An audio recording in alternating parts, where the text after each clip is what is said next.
Ibu.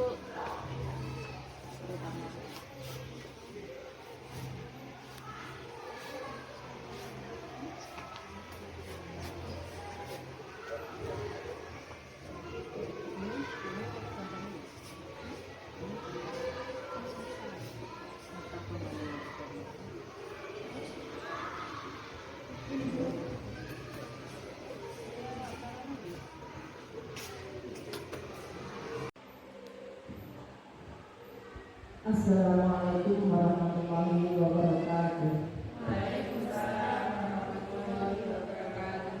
Alhamdulillahirabbil alamin wassalatu wassalamu ala asrofil anbiya'i wal mursalin sayyidina wa maulana Muhammadin wa ala alihi washabihi ajmain. Amma ba'du. Yang terhormat Bapak Kepala Sekolah SDN Palembang, Bapak Suratin. Yang saya hormati Bapak Ibu Guru SDN Palembang. Puji syukur alhamdulillah marilah kita panjatkan kehadirat Allah Subhanahu wa taala yang mana pada pagi hari ini kita masih diberikan nikmat sehat sehingga kita dapat berkumpul di sini bersama saya Anik Setiawati CGP angkatan 11 dari SDN Palembang dalam rangka diseminasi aksi nyata budaya positif. Salawat serta salam marilah kita haturkan kepada junjungan kita baginda Nabi Muhammad SAW yang mana kita nantikan syafaatnya di yaumul qiyamah. Bapak Ibu yang saya hormati, di sini saya akan membacakan susunan acara pada hari ini. Yang pertama adalah pembukaan, yang kedua sambutan, yang ketiga adalah pemaparan, dan yang terakhir adalah penutup. Langsung saja kita masuki acara yang pertama. Marilah acara ini kita buka dengan bacaan basmalah bersama-sama. Bismillahirrahmanirrahim. Terima kasih, semoga acara ini bisa berjalan dengan lancar sampai akhir nanti. Memasuki acara yang kedua yaitu sambutan. Sambutan dari Bapak Kepala Sekolah SDN Palembang. Kepada beliau Bapak Suratin kami persilakan. Assalamualaikum warahmatullahi wabarakatuh. Bismillahirrahmanirrahim. Alhamdulillahirabbil alamin. Wassalatu wassalamu ala asyrofil anbiya'i wal mursalin sayyidina Muhammadin wa ala alihi wa sahbihi ajmain. Amma ba'du. Yang saya hormati CGP Ibu Anik Setiawati SPD dan saya hormati Bapak Ibu Guru SDN Palembang yang telah sudi mendukung membantu calon guru penggerak kita yaitu Bu Anik dan acara penyampaian diseminasi aksi nyata dalam modul 1.4 budaya positif.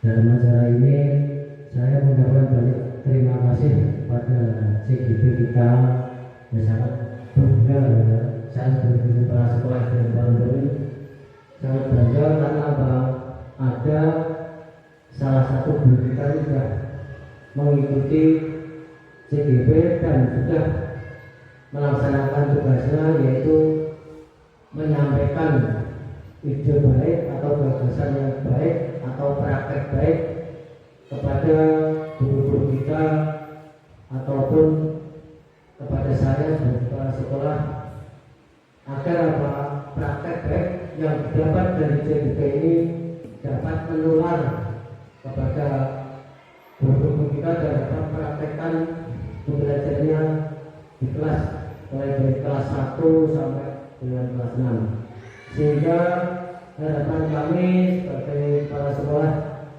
tentunya dari CGP sendiri saya berharap menjadi guru yang terbaik yang berkualitas sehingga bisa membawa SDN kita ini, sekolah kita ini atau lembaga pendidikan ini lebih baik dan lebih maju daripada yang dulu. Ya, harapan saya sekali lagi semoga praktek baik yang ditularkan oleh calon guru penggerak kita ini dapat dipraktekkan sehingga membawa dampak positif bagi pendidikan di SDN Balongan. Itulah harapan saya, semoga calon guru ini dapat melaksanakan tugas sampai selesai dan Bapak Ibu semua dapat menerapkan apa yang ditularkan dari CGP kita ini. Demikian dari saya, dan kurang lebihnya saya mohon maaf. Sekian, wassalamualaikum warahmatullahi wabarakatuh.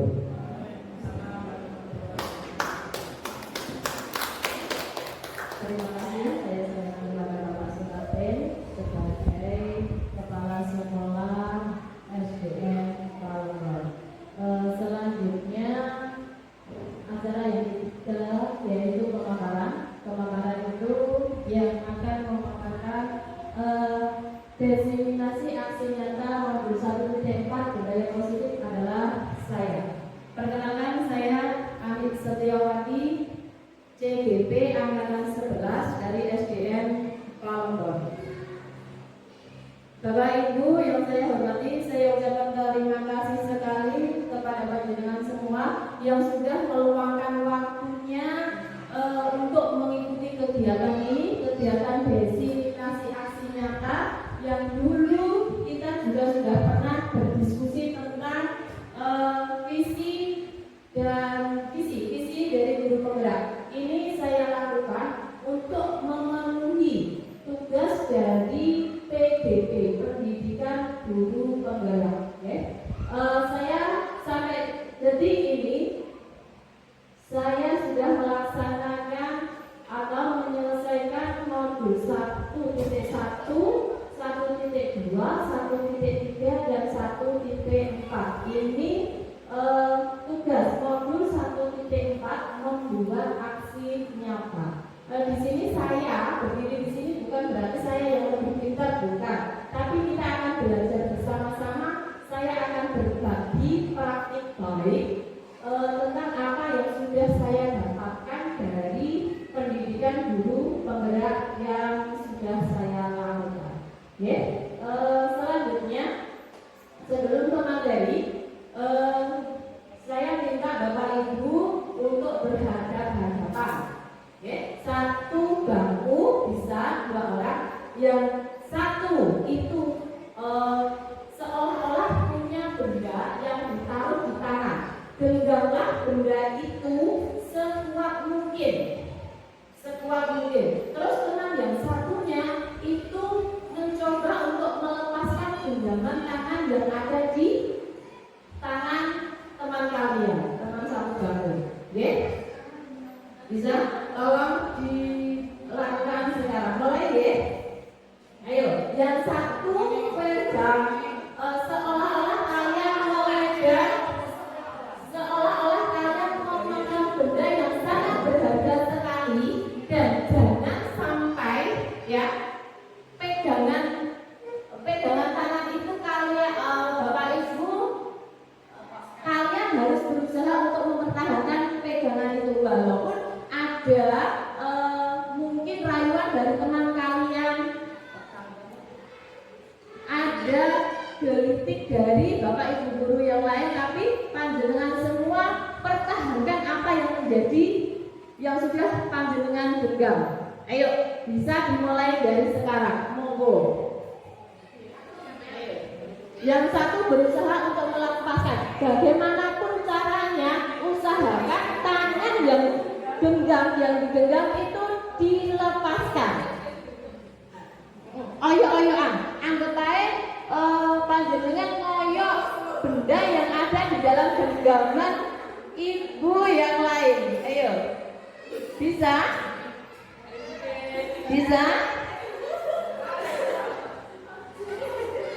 Ayo tetap berusaha. Pripun Bu? Sulit Bu? Sulit. Ayo bisa? Bisa. Ada yang bisa membuka? Tidak.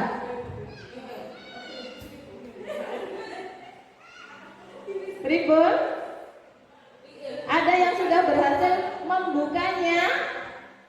Bu Nining itu ya kelihatannya agak lemah, tapi ternyata kuat sekali. Iya, dia punya kekuatan dalam ya. Sudah, ya, Bapak Ibu yang saya hormati, dari sini kita bisa belajar bahwa nilai kontrol yang ada di dalam diri kita itu adalah diri kita sendiri. Walaupun banyak godaan di luar, apapun itu, entah itu mau dikasih permen, ataukah digelitik, ataukah dirayu-rayu, ya itu tergantung kita ingin membuka atau tidak. Apakah kita ingin mempertahankan apa yang kita miliki, ataukah kita dengan mudahnya menerima rayuan-rayuan yang sudah diberikan teman lain. Oke, dari situ Bapak Ibu kita nanti akan lanjut.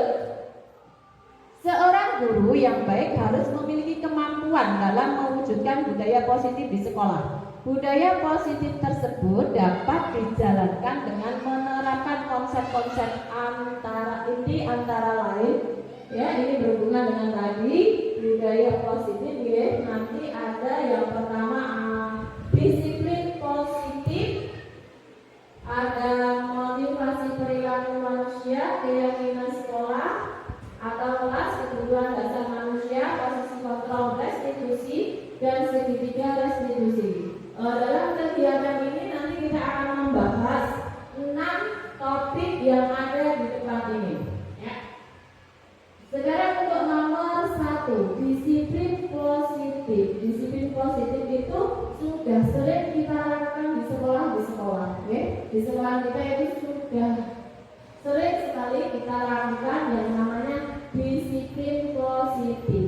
Disiplin positif merupakan suatu cara penerapan disiplin yang mengajarkan anak bertanggung jawab dan menumbuhkan kesadaran diri berdasarkan nilai-nilai kebajikan.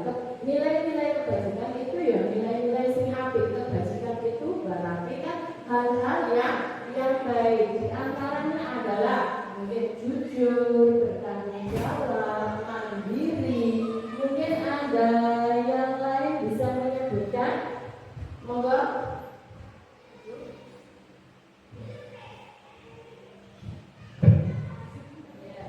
Contoh disiplin positif. Melaksanakan tugas kelas, ya. Terus tidak membuli teman, ya.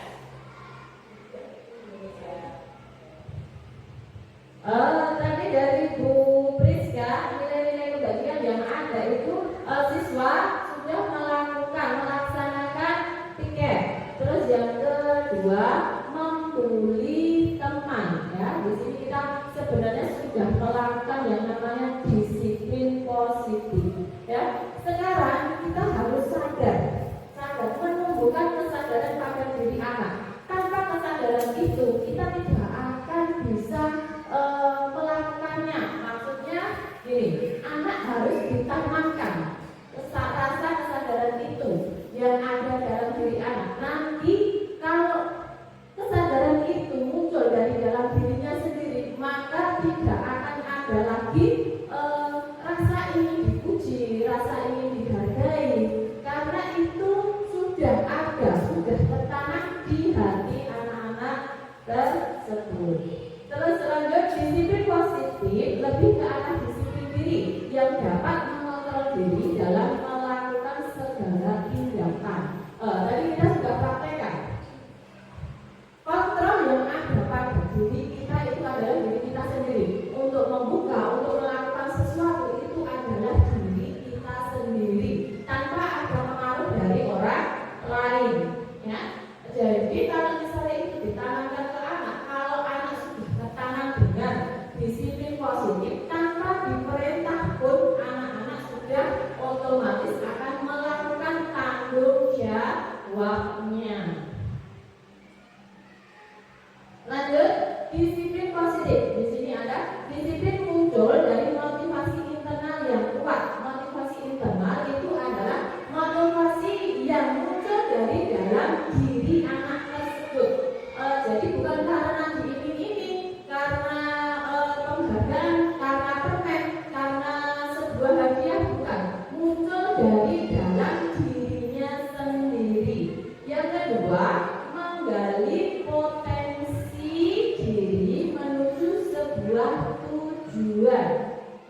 dalam diri. Kalau kita ingin melakukan sesuatu apapun tindakan yang kita lakukan itu pasti punya tujuan. Kita berangkat pagi ke sekolah pasti punya tujuan. Tujuan kita apa, Ibu? Pasti berbeda. Berbeda apa sama? Sama. Mencerdaskan anak-anak, membimbing anak-anak. Dari itu semua yang kita lakukan pastinya ada sebuah tujuan yang diharapkan dari kita. Ingin membuat anak-anak, murid-murid kita itu merasa nyaman dalam pembelajaran. Yang ketiga, mengontrol diri, menguasai diri untuk memilih tindakan yang sesuai nilai-nilai kebajikan universal. Karena kita sebagai kontrol dari diri kita sendiri, maka kita tahu mana yang baik dan mana yang buruk. Yang baik seharusnya dilakukan, yang buruk seharusnya kita tinggalkan. Kita bisa memberi penguatan kepada anak-anak untuk membedakan mana yang baik dan mana yang benar. Nilai kebajikan universal kita misalkan penerapan P5. P5 apa Ibu? Masih ingat? Masih? Monggo. P5 itu adalah proyek penguatan profil pelajar Pancasila. Ayo kita nyanyi dulu tentang profil pelajar Pancasila. Mama, sama-sama. 1, 2, 3. Pelajar Pancasila beriman dan bertakwa pada Tuhan yang esa dan berakhlak mulia, berkebinekaan global, gotong royong mandiri, kreatif dan bernalar tinggi. Tepuk tangan untuk kita semua. Ya, untuk P5 itu di SD sudah mulai ditingkatkan, ya. Dari misalnya kita gaya hidup berkelanjutan, itu bisa menggunakan barang-barang bekas atau barang-barang yang sudah tidak terpakai untuk dimanfaatkan kembali dan bisa dimanfaatkan. Oke, lanjut. Sekarang lanjut ke motivasi perilaku manusia. Ada 3 alasan motivasi manusia dalam melakukan sesuatu. Ini dari Diana dosen dalam bukunya Restructuring School Discipline. Ya, ada 3. Yang pertama adalah menghindari ketidaknyamanan atau hukuman. Yang kedua, mendapatkan imbalan atau penghargaan dari orang lain. Yang ketiga, menjadi orang yang diinginkan dan menghargai diri sendiri dengan nilai-nilai yang dipercaya. Untuk nomor 1 dan nomor 2 itu termasuk motivasi eksternal karena berasal dari orang lain. Nomor 1 contohnya menghindari ketidaknyamanan atau hukuman, mendapatkan imbalan. Kita berangkat pagi-pagi ke sekolah. Tujuan kita itu untuk mendapatkan penghargaan dari orang lain ataukah muncul dari dalam diri kita untuk anak-anak didik kita. Itu tergantung panjenengan yang bisa merasakan. Okay? Nomor 1 dan nomor 2 itu termasuk motivasi eksternal. Yang ketiga, menjadi orang yang diinginkan dan menghargai diri sendiri dengan nilai-nilai yang dipercaya. Inilah yang perlu kita kembangkan karena ini termasuk motivasi internal yang muncul dari dalam diri kita sendiri. Apapun itu kita mulai dari diri sendiri, baik itu tindakan atau perilaku yang kecil sekali, itu kita mulai dari diri sendiri. sendiri. Oke? Teori motivasi berdasarkan ketiga alasan tersebut, tindakan pendisiplinan dengan melakukan hukuman atau memberi imbalan bisa disebut motivasi eksternal dan hal tersebut tidak akan bertahan lama. Kenapa? Karena itu kita hanya mengharapkan imbalan dari orang lain, mengharapkan pujian dari orang lain. Kalau misalnya suatu saat kita sudah tidak ada yang memuji, sudah tidak ada yang menghargai, sudah tidak ada yang memberi hadiah, terus apa yang seharusnya kita lakukan? Kita akan mogok di situ karena tidak muncul dari dalam hati kita sendiri. Barangkali dengan hukuman dan imbalan siswa memang menjadi patuh, tapi kepatuhan itu hanya sementara dan kedisiplinan yang diterapkan tidak mengubah karakter siswa menjadi lebih kuat. Tapi biasanya bagi ibu-ibu di sini ada, kalau pemberian hadiah itu sebagai motivasi, betul ya, sebagai dorongan untuk anak-anak belajar dan dan semangat. Tapi di sini nanti hasilnya kurang baik. Seperti contoh, kalau kita misalnya jajani anak-anak kita, oleh tingkat 1 besok tak kasih. Nah, ya itu nanti akan berkelanjutan. So aku oleh peringkat terus so aku dapat apa? Pasti kan dia selalu mengharapkan imbalan itu atau penghargaan atau pujian juga. Lanjut, kebutuhan dasar manusia. Berdasarkan beberapa penelitian tentang teori kontrol, semua perilaku manusia pasti memiliki tujuan. Bahkan sebuah kesalahan yang dilakukan peserta didik pasti memiliki alasan. Pemenuhan kebutuhan dasar manusia. Ada 5 kebutuhan dasar manusia. Yang pertama adalah kebutuhan bertahan hidup, yaitu kebutuhan yang berkaitan dengan fisik seperti makan, tidur, tempat tinggal dan lain-lain. Ini masuk di kebutuhan primer, sekunder, tersier, kebutuhan pokok manusia ya, yang semua sudah tercukupi.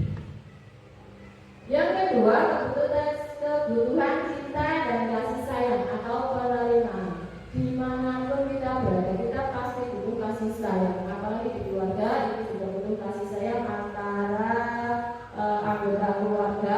Kalau di sekolah, bagaimana cara kita memberikan kasih sayang kepada murid? Itu dengan cara kita sebagai amon, kita melakukan sistem amon, di mana kita itu menjadi teman fasilitas untuk anak-anak didik kita, memberikan bimbingan, mendidik untuk kemajuan anak-anak kita. Yang ketiga, kebutuhan penguasaan atau pengakuan akan kemampuan. Di sini juga anak-anak itu butuh pengakuan. Misalkan ada seorang anak yang pintar pandai, tapi dia diam, tidak pandai bergaul. Di situ kita Di situ kita perhatikan dia atau kita ikutkan dia dalam sebuah perlombaan. Maka di situ dia akan merasa bahwa dia itu ada, diterima oleh lingkungannya atas kemampuan yang dia miliki, yang selama ini dia tidak pernah digunakan, tidak pernah dihargai ya mungkin. Pada waktu kita ikutkan lomba, dia akan merasa bahwa dirinya itu diakui. Nomor 4, kebutuhan kebebasan, kebutuhan akan pilihan. Kita itu butuh bebas. Anak-anak SD, murid SD itu adalah cenderung dengan kebebasan, di mana dia itu masih suka bermain di dalam pembelajaran. Itu kita sering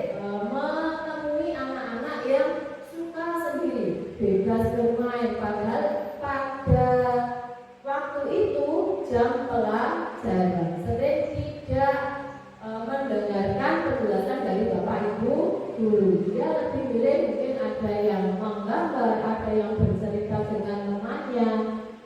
Kalau di luar kelas, di pas waktu istirahat, mereka itu sering bermain sesuka mereka, memilih permainan apa yang mereka sukai. Yang kelima, kebutuhan akan kesenangan, ya. Kesenangan berarti kita itu merasa bahagia, di mana kita mendapatkan kesenangan di keluarga bisa, di sekolahan bisa. Bagaimana cara kita memberikan kesenangan kepada murid-murid kita? Kita memberikan pelayanan yang baik, perhatian yang baik, mendidik mereka yang baik, serta memberikan kebutuhan yang mereka inginkan dalam pembelajaran. Posisi kontrol restitusi. Diana dosen mengemukakan bahwa guru perlu meninjau kembali penerapan disiplin di dalam ruang-ruang kelas mereka selama ini. Apakah telah efektif? Apakah telah berpusat pada siswa, memerdekakan dan memandirikan murid? Bagaimana dan mengapa? Berdasarkan teori motivasi, tadi penerapan disiplin di sekolah harus dilakukan dengan alasan yang ketiga. Siswa melakukan kebaikan sesuai dengan keyakinan kelas atau nilai-nilai yang sudah tertanam dalam dirinya, atau motivasi internal. Motivasi internal lebih berjangka lama dan membuat siswa makin kuat secara karakter. Sekarang posisi kontrol restitusi. Memulai serangkaian riset dan berdasarkan pada teori kontrol, Dr. William Glasser, dosen, berkesimpulan pada 5 posisi kontrol yang diterapkan seorang guru, orang tua ataupun atasan dalam melakukan kontrol.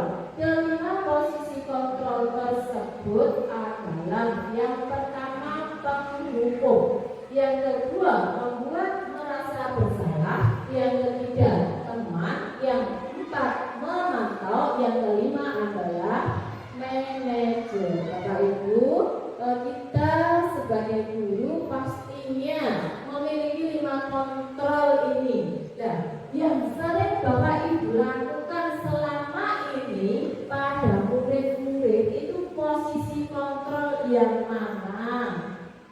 Monggo begini.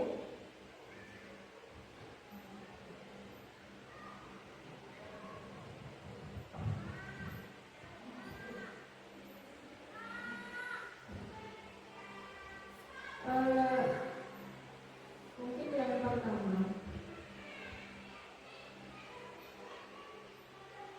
menghukum.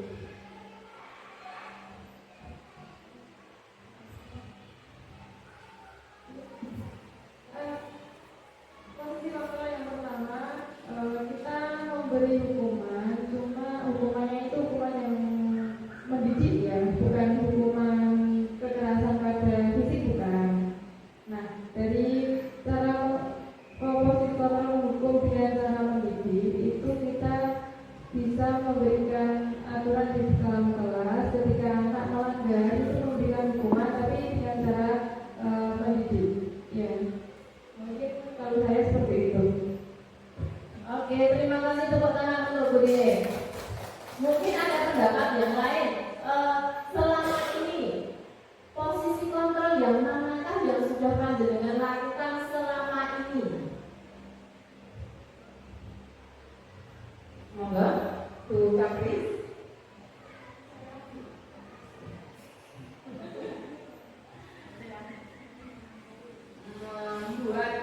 Membuat merasa bersalah saya dengan cara saya panggil dulu dia ke depan menemui saya, siswa ya maksudnya menemui saya ke depan, saya tanya alasannya apa, melakukan suatu kesalahan, terus kalau akibatnya seperti ini, kamu melakukan kesalahan, nanti dilakukan lagi apa enggak, efeknya gimana, saya jelaskan satu-satu. Itu kalau menurut saya.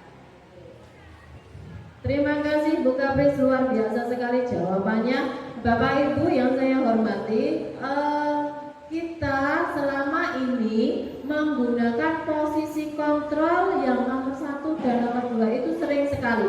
Kenapa? Karena kita tidak pernah menanyakan alasannya kenapa anak itu berbuat salah. Tiba-tiba langsung dihukum tanpa menanyakan apa alasan dari anak tersebut. Sekarang kita bahas satu-satu Bapak Ibu. Penghukum, seorang penghukum bisa menggunakan hukuman fisik maupun verbal. Orang-orang yang menjalankan posisi penghukum senantiasa mengatakan bahwa sekolah memerlukan sistem atau alat yang lebih dapat menekan murid-murid lebih dalam lagi. Guru-guru yang menerapkan posisi penghukum akan berkata, patuhi aturan saya atau awas. Kamu selalu saja salah. Pasti selalu yang terakhir selesai. Guru seperti ini percaya hanya ada satu cara agar pembelajaran bisa berhasil, dengan cara dia. Bapak Ibu, biasanya kalau misalkan ada anak yang tidak mengerjakan PR, kita pasti ngerjakan PR nih, ya toh? Itu sering sekali kita lakukan. Padahal anak itu pasti punya alasan untuk dia tidak mengerjakan PR tersebut. Terus untuk penghukum ini, ya Bapak Ibu guru seolah-olah menjadi penguasa. Mungkin tujuan Bapak Ibu guru itu baik, ingin mendisiplinkan anak, membuat anak menjadi disiplin, tapi itu nanti akan berdampak pada anak-anak, pada murid. Dia akan akan merasa dendam, ada di dalam hatinya itu akan ada rasa tidak suka kepada kita, ya. Lanjut, membuat merasa bersalah. Pada posisi ini biasanya guru akan bersuara lebih lembut. Pembuat rasa bersalah akan menggunakan keheningan yang membuat orang lain berasa tidak nyaman, bersalah atau rendah diri. Kata yang keluar dengan lembut akan seperti, Ibu sangat kecewa sekali dengan kamu. Berapa kali Bapak harus memberi tahu kamu ya? Bagaimana coba kalau orang tua kamu tahu kalau kamu berbuat begini? Ini seolah-olah guru itu memojokkan anak. Anak merasa bersalah dengan tindakan-tindakan yang sudah dilakukan. Di posisi ini, murid akan memiliki penilaian diri yang buruk tentang diri mereka. Murid merasa tidak berharga dan telah mengecewakan orang-orang yang telah disayanginya. Terus sekarang posisi kontrol sebagai teman. Guru pada posisi ini tidak akan menyakiti murid, namun akan tetap berupaya mengontrol murid melalui persuasif. Posisi teman pada guru bisa negatif ataupun positif. Positif di sini berupa hubungan baik yang terjalin antara guru dan murid. Guru di posisi teman menggunakan hubungan baik dan humor untuk mempengaruhi seseorang. Nah, ini Anda berupaya mengontrol murid melalui persuasif. Persuasif itu kan mengajak, ya. Jadi kita ajak dengan lembut, dengan kata-kata yang halus anak itu untuk melakukan perbuatan-perbuatan atau tindakan-tindakan yang baik. Terus akan muncul kata, ayo bantulah demi Bapak ya. Ayo, ingat tidak bantuan Bapak selama ini. Ya sudah, kali ini tidak apa-apa. Itu kita menggunakan kata-kata yang lembut sebagai teman agar anak itu merasa nyaman, ya. Sekarang posisi kontrol yang keempat yaitu pemantau. Memantau berarti mengawasi. Pada saat kita mengawasi, kita bertanggung jawab atas perilaku orang-orang yang kita awasi. Posisi pemantau berdasarkan pada peraturan-peraturan dan konsekuensi. Dengan menggunakan sanksi atau konsekuensi, kita dapat memisahkan hubungan pribadi kita dengan murid. Sebagai seorang yang menjalankan posisi pemantau, pertanyaan yang diajukan seorang pemantau yang pertama, peraturannya apa? Apa yang telah kamu lakukan? Sanksi atau konsekuensinya apa? Itu adalah kata-kata yang sering ditanyakan oleh seorang pemantau. Seorang pemantau sangat mengandalkan perhitungan, catatan, data yang dapat digunakan sebagai bukti atas perilaku seseorang. Posisi ini akan menggunakan stiker catatan. Daftar cek posisi pemantau sendiri berawal dari teori stimulus respon yang menunjukkan tanggung jawab guru dalam mengontrol siswa. Jadi di sini guru bertugas hanya mengawasi anak-anak saja, sebagai pengawas apa yang telah dilakukan anak-anak. Yang terakhir adalah posisi kontrol manajer. Posisi terakhir manajer adalah posisi di mana guru berbuat sesuatu bersama dengan murid, mempersilahkan murid mempertanggungjawabkan perilakunya, mendukung murid agar dapat menemukan solusi atas permasalahannya sendiri. Bila kita menginginkan murid-murid kita menjadi manusia merdeka, mandiri dan bertanggung jawab, maka kita perlu mengacu kepada restitusi yang dapat menjadikan murid seorang manajer bagi dirinya sendiri. Murid diajak untuk menganalisis kebutuhannya sendiri maupun kebutuhan orang lain. Di sini penekanan bukan pada kemampuan membuat konsekuensi, namun dapat berkolaborasi dengan murid bagaimana memperbaiki kesalahan yang ada. Seorang manajer akan berkata, apa yang kita yakini? Apakah kamu meyakininya? Jika kamu meyakininya, apakah kamu bersedia memperbaikinya? Jika kamu memperbaiki hal ini menunjukkan apa tentang dirimu? Apa rencana kamu untuk memperbaiki ini? Ya, ini kita menanyakan kepada murid-murid yang melakukan kesalahan itu dengan lemah lembut. Ya, tugas seorang manajer bukan untuk mengatur perilaku seseorang. Kita membimbing murid untuk dapat mengatur dirinya. Seorang manajer bukannya memisahkan murid dari kelompoknya, tapi mengembalikan murid tersebut ke kelompoknya dengan lebih baik dan kuat. Oke, lanjut. Posisi kontrol guru yang terbaik adalah sebagai seorang manajer. Di dalam posisi ini, sikap guru ketika melihat siswa melakukan kesalahan tidak langsung menghukum, tapi diawali dengan sikap memahami tindakan siswa, bahwa ketika siswa bersalah itu biasanya karena memang setiap manusia pasti pernah bersalah. Ini adalah langkah menstabilkan identitas. Selanjutnya, guru juga mencoba memahami alasan juga kebutuhan dasar apa yang ingin dipenuhi siswa dengan perilakunya tersebut. Ini termasuk validasi tindakan yang salah. Terus selanjutnya, siswa diingatkan tentang keyakinan kelas dan dipancing dengan pertanyaan tentang bagaimana seharusnya sikap mereka menurut keyakinan kelas, dan jawabannya datang dari siswa itu sendiri. Kemudian baru ditanyakan solusi terbaik menurut siswa tersebut yang berdasarkan keyakinan tadi.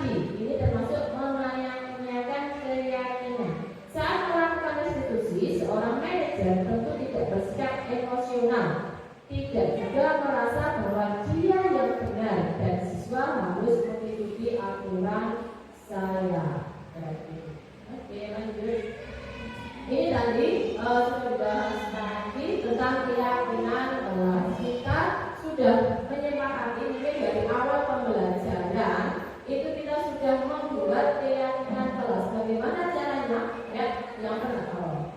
Yang pertama, keyakinan mengandung nilai-nilai kebajikan universal yang disepakati secara tersirat atau tersurat. Berarti ini nilai-nilai yang baik, ya, nilai kebajikan yang semua disepakati oleh semua warga kelas. Yang kedua, keyakinan kelas bersifat lebih abstrak daripada peraturan yang lebih rinci dan konkret. Yang ketiga, keyakinan kelas berupa pertanyaan-pertanyaan universal. Pernyataan lagi ya.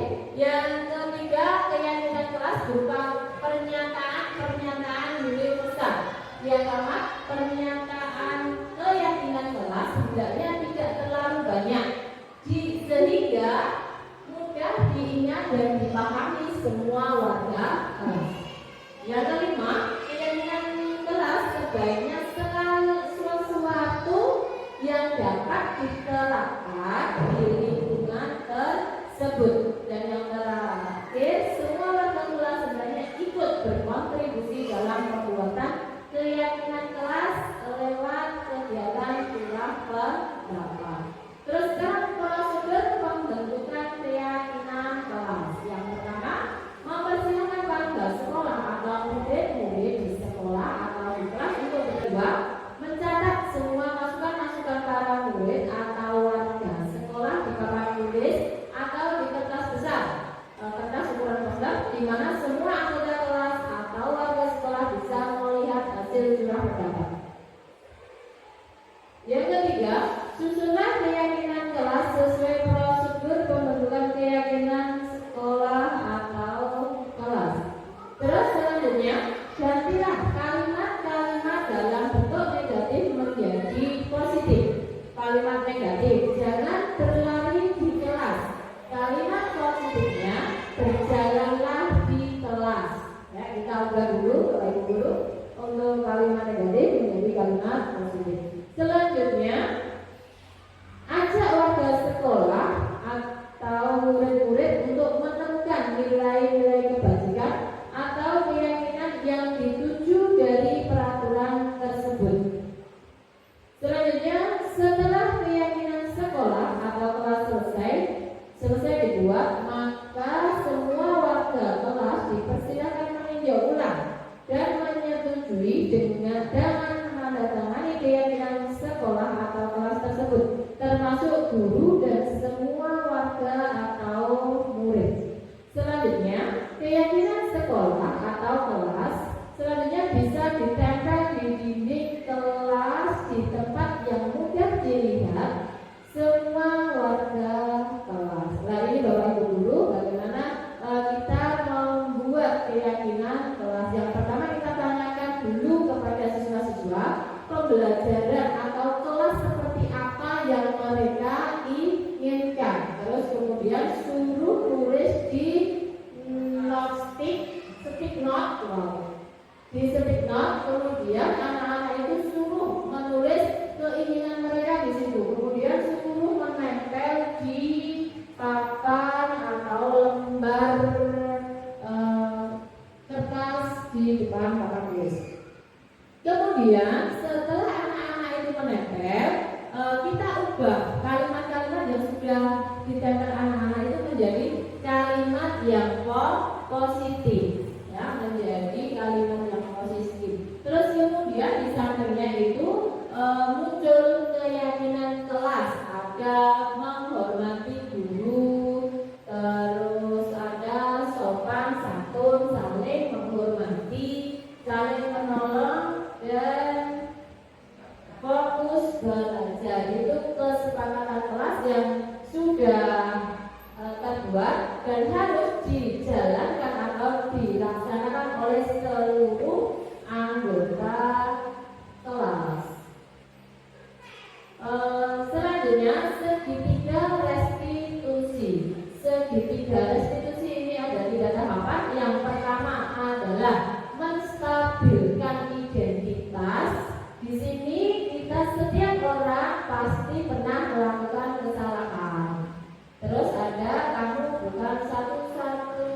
yang pernah melakukan kesalahan ini. Terus yang nomor 2 ada validasi tindakan yang salah. Di sini ada kamu tentu punya alasan mengapa kamu melakukannya. Terus yang ketiga adalah menanyakan keyakinan. Di sini ada keyakinan kelas apa yang telah kita sepakati. Tahapan segitiga restitusi. Yang pertama menstabilkan identitas. Tindakannya kita semua melakukan hal terbaik yang bisa kita lakukan. Yang kedua, validasi tindakan yang salah. Tindakan apa yang kita lakukan? Semua perilaku itu memiliki alasan. Yang ketiga, menanyakan keyakinan. Tindakan yang kita lakukan apa? Kita semua memiliki motivasi internal. Jadi kalau ada anak yang melakukan kesalahan tidak harus dihukum, tapi kita gunakan segitiga restitusi untuk menyelesaikannya. Contoh misalkan ada siswa yang dalam pembelajaran itu tidak fokus, terus ngobrol sendiri dengan temannya. Ada lagi tidak mengerjakan PR. Bagaimana cara menyelesaikannya? Kita di waktu yang luang, mungkin istirahat atau setelahnya itu, kita panggil anak tersebut secara pribadi, kemudian kita tanyakan, menanyakan. Oke? Nomor 1, menstabilkan identitas. Berarti kita menanyakan kepada murid, tahukah kamu kenapa Bu Guru memanggil kamu ke sini? Anak akan menjawab, tahu Bu, saya dalam pembelajaran tidak fokus, saya tidak mengerjakan tugas. Itu kita tanyakan secara baik-baik pada anak tersebut. Anak akan menjawab. Terus kemudian validasi tindakan yang salah. Kemudian kita tanyakan kepada anak tersebut, kenapa kamu melakukan tindakan ini? Kenapa kamu tidak mengerjakan tugas? Kenapa kamu ngobrol sendiri pas waktu pelajaran? Ya, dia akan menjawab, memberikan alasannya. Saya tidak suka pelajarannya Bu. Saya tidak mudah, tidak bisa memahaminya. Mungkin saya tidak suka dengan pelajarannya karena terlalu sulit. Itu nanti akan muncul dari anak itu. Jadi kita bisa tahu apa yang sedang dialami anak itu. Terus kemudian yang ketiga, menanyakan keyakinan. Tindakan kita semua memotivasi tenang ya. Kalau kita kembalikan kepada anak tersebut, karena sebelumnya di awal pembelajaran, di awal semester kita sudah membuat kesepakatan kelas. Apakah kamu itu pas waktu pembelajaran ngomong sendiri sudah menghargai orang lain?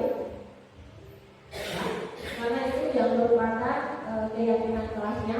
Terus kita tanyakan lagi, apakah kamu tidak mengerjakan tugas itu sudah sesuai dengan keyakinan kelas?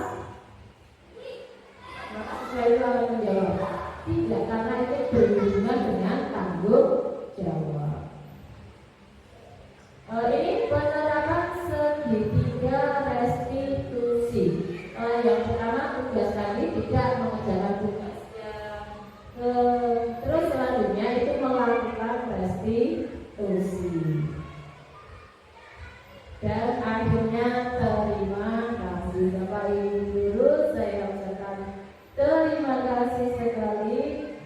Demikian tadi pemaparan dari saya tentang budaya positif yang sudah saya dapatkan dari pendidikan guru penggerak, dan saya akhiri.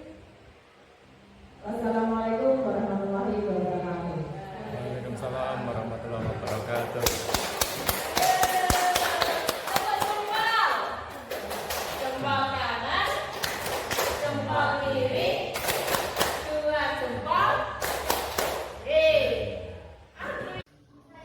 Kami mengucapkan banyak terima kasih kepada Bu Ani yang telah menyampaikan menyampaikan materi budaya positif.